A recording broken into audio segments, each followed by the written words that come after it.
Nakarating na ba kayo sa palengke ng Baguio?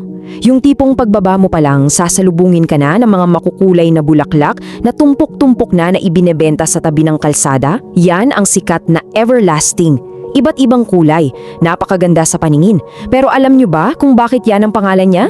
Let's dive right in at himayin natin ang nakakabigahing alamat sa likod ng isa sa pinakamatatag at pinakamisteryosong bulaklak ng Benguet. Kasi sa likod ng ganda niyan, may isang malalim at medyo malungkot na kwento na susuriin natin ngayon. Kasi isipin nyo ha, yung mga paboritong nating rosas o orchids, sobrang gaganda di ba? Pero the reality is, alam naman natin ang batas ng kalikasan. Ilang araw lang, lanta na yan, natutuyo at tuluyang nawawala yung ganda. Pero itong everlasting, ibang klase. Matatagpuan sa malamig at mahamog na kabundukan ng Baguio at Benguet, pero kahit lumipas ang mahabang panahon, matigas pa rin siya, makulay at buhay na buhay. Parang literal na tumatanggi siyang malanta. So the big question is, paano nga ba ito nangyayari? Ang hiwaga ng Benguet. Para magets talaga natin yung bigat ng kwentong ito, kailangan muna nating pumunta at damhin yung malamig at mahamog na kabundukan kung saan nagsimula ang lahat ng ito. Sinabogan at Kanay. Dito napapasok ang ating mga pangunahing tauhan at dito rin magsisimula ang isang napakalalim at matibay na pangako. So imagine this, noong unang panahon, sa isang napakapayapang nayon na napaligiran ng mga bundok, nakatira itong sina Bugan at Kanay. Grabe yung bond nilang dalawa. Sila yung tipong couple na sana all sa buong komunidad dahil sa sobrang tapat nila sa isa't isa. May unbreakable bond sila at matibay na sumpaan na walang sinuman o anuman ang makakapaghiwalay sa kanila. At yung perfectong love story na to, ito yung mismong magsiset ng emosyonal na bigat para sa isang matinding pagsubok na haharapin nila. Ang masakit na paghihiwalay. Siyempre, hindi laging tahimik ang kwento, di ba?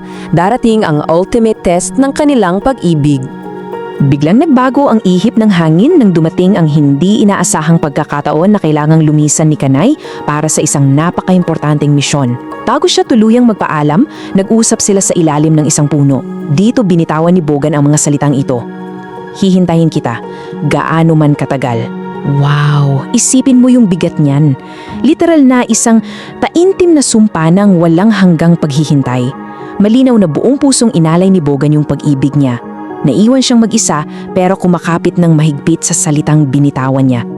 Ngayon, ramdam na ramdam natin yung sakit ng paghihintay dito.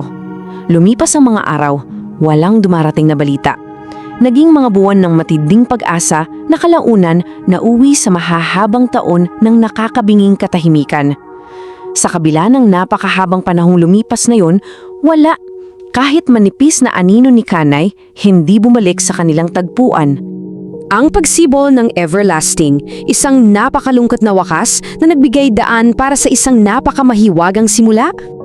Totoo sa kanyang pangako, naghintay si Bogan hanggang sa tuluyang maubos ang lakas niya, hanggang sa huling hininga niya. Pumanaw siyang may hawak pang tuyong bulaklak sa kanyang mga kamay. Super tragic, di ba?